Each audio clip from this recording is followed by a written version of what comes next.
Hi parents, ಇವತ್ತು ಮಕ್ಕಳಿಗೆ ಮನೆಯಲ್ಲಿರೋದು different partitions ಹೇಗೆ ಹೇಳ್ಕೊಡ್ಬೇಕು ಅಂತ ಇವತ್ತು ಸ್ಟಾರ್ಟ್ ಮಾಡ್ತೀನಿ.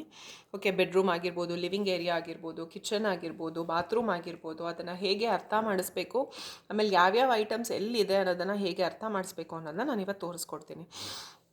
First thing kitchen.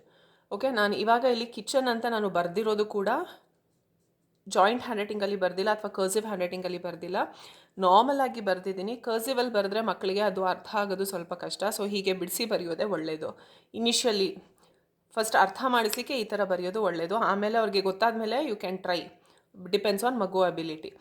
ಆಯಿತಾ? ಈಗ ಫಸ್ಟು ಇದು ಇಟ್ಬಿಟ್ಟು ನಿಮ್ಮ ಕಿಚನ್ಗೆ ಕರ್ಕೊಂಡು ಹೋಗಿ ಕಿಚನ್ ಏರಿಯಾನ ತೋರಿಸಿ. ಫಸ್ಟು ಇದು ಕಿಚನ್ ಅಂತ ಹೇಳಿ ಅಲ್ಲಿ ಸಿಗೋ ಐಟಮ್ಸ್ ಏನೇನು. ಸ್ಪೂನ್ ಜನರಲಿ ಸಿಗೋಂಥ ತೊಗೊಳ್ಳಿ, ತುಂಬ ಕಾಂಪ್ಲಿಕೇಟೆಡ್ ಆಗಿರೋದು ತೊಗೋಬೇಡಿ.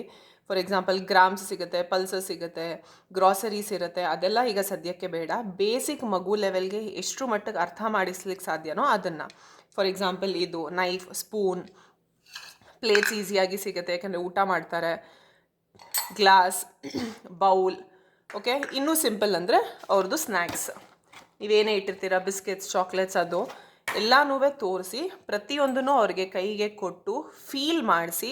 ಸ್ಪೂನ್ ಎಲ್ಲಿದೆ, it comes under the kitchen. Verbal ಮಕ್ಕಳಿಗೆ ನೀವು ಇದನ್ನು ಫಸ್ಟ್ ಇಂಟ್ರೊಡ್ಯೂಸ್ ಮಾಡಿದ್ಮೇಲೆ, ಓಕೆ, ವರ್ಬಲ್ ಮಕ್ಕಳಿಗೆ ಪ್ರತಿಯೊಂದನ್ನು ನೀವು ಹೇಳ್ಬೋದು.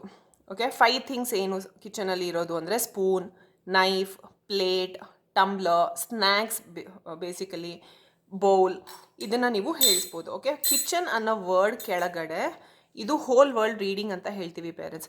ಮಕ್ಕಳಿಗೆ ಈ ಎಂಟೈರ್ ವರ್ಡ್ನ ಗ್ರಾಸ್ ಮಾಡೋ ಕೇಪಬಿಲಿಟಿ ಇರುತ್ತೆ. ಅಗೇನ್ ಡಿಪೆಂಡ್ಸ್ ಆನ್ ದ ಮಗು ಅಬಿಲಿಟಿ. ಸೊ ಹಾಗಾಗಿ ನಾನು ಅದನ್ನು ಬಿಡಿಸಿ ಬರೀರಿ ಅಂತ ಹೇಳ್ತಾ ಇದ್ದೀನಿ. ಕಿಚನ್ ಕೆಳಗಡೆ ನಿಮಗೆ ಕಾಮನ್ ಐಟಮ್ಸ್ ಏನಿದೆ ಅದನ್ನು ಇಟ್ಟು ಇಂಟ್ರೊಡ್ಯೂಸ್ ಮಾಡಿ ಮಕ್ಕಳಿಗೆ. ಓಕೆ, ಓರಲ್ ಮಕ್ಕಳಿಗೆ, ವರ್ಬಲ್ ಮಕ್ಕಳಿಗೆ ಅದನ್ನು ಹೇಳಿಸಿ, ನಾನ್ ವರ್ಬಲ್ ಮಕ್ಕಳಾದರೆ ಅದನ್ನು ಪಾಯಿಂಟ್ ಮಾಡಿಸಿ. ಓಕೆ, ಇದು ಫಸ್ಟ್ ಲೆವೆಲ್. ನೆಕ್ಸ್ಟು ಈಗ ನಾನು ಬರೀ ಕಿಚನ್ ಮಾತ್ರ, ಇವತ್ತು ಕಾನ್ಸೆಪ್ಟ್ ನಾನು ಕಿಚನ್ ಮಾತ್ರ ಮಾಡಿದ್ದೀನಿ. ಓಕೆ, ಈಗ ಬೆಳಗ್ಗೆ ನೀವು ಹೇಳ್ಕೊಟ್ಟಿದ್ದೀರಾ, ಇದು ಮತ್ತೆ ರಿಪೀಟ್ ಆಗ್ತಾನೇ ಇರಬೇಕು. ಓಕೆ, ಸ್ಪೂನ್ ಎಲ್ಲಿ ಇದೆ, where do you find the spoon, ಕಿಚನ್ಗೆ ಹೋಗಬೇಕು, ಕಿಚನಿಂದ ಸ್ಪೂನ್ ತೊಗೊಂಡು ಬಾ ಅಂತ ಇನ್ಸ್ಟ್ರಕ್ಷನ್ ಕೊಡಬೇಕು, ಕಿಚನಿಂದ ಬೌಲ್ ತೊಗೊಂಡು ಬಾ ಅಂತ ಇನ್ಸ್ಟ್ರಕ್ಷನ್ ಕೊಡಬೇಕು. ಸೊ ನೀವು ಆಡಿಟರಿಲೂ ವರ್ಕ್ ಮಾಡ್ತಾ ಇದ್ದೀರಾ, ಕಾನ್ಸೆಪ್ಟ್ ಮೇಲೂ ವರ್ಕ್ ಮಾಡ್ತಾ ಇದ್ದೀರಾ. ಓಕೆ, ಅಂಡರ್ಸ್ಟ್ಯಾಂಡಿಂಗ್, ಲಿಸನಿಂಗ್ ಎಲ್ಲಾದ್ರ ಮೇಲೂ ಅಟ್ ಎ ಟೈಮ್ ಒಂದು ಕಡೆ ಕೆಲಸ ಆಗುತ್ತೆ. ಸೊ ಇವತ್ತು ಕಿಚನ್ ಮಾತ್ರ ರಿಲೇಟ್ ಮಾಡೋಣ. ಇದು ಈಸಿ ಆದಮೇಲೆ ನಾಳೆ ಬೆಡ್ರೂಮ್, ಬಾತ್ರೂಮ್, ಲಿವಿಂಗ್ ಏರಿಯಾ ಎಲ್ಲ ತೊಗೊಂಡು 4 ಹೇಗೆ ಕಾಂಪ್ಲಿಕೇಟ್ ಮಾಡಬೇಕು, 4 ಐಟಮ್ಸ್, 4 ಪಾರ್ಟಿಷನ್ಸ್ದು ಹೇಗೆ ಆ್ಯಕ್ಟಿವಿಟೀಸ್ ಫ್ರೇಮ್ ಮಾಡಬೇಕು ನಾನು ನೆಕ್ಸ್ಟ್ ಇದರಲ್ಲಿ ತೋರಿಸ್ಕೊಡ್ತೀನಿ. Thank you.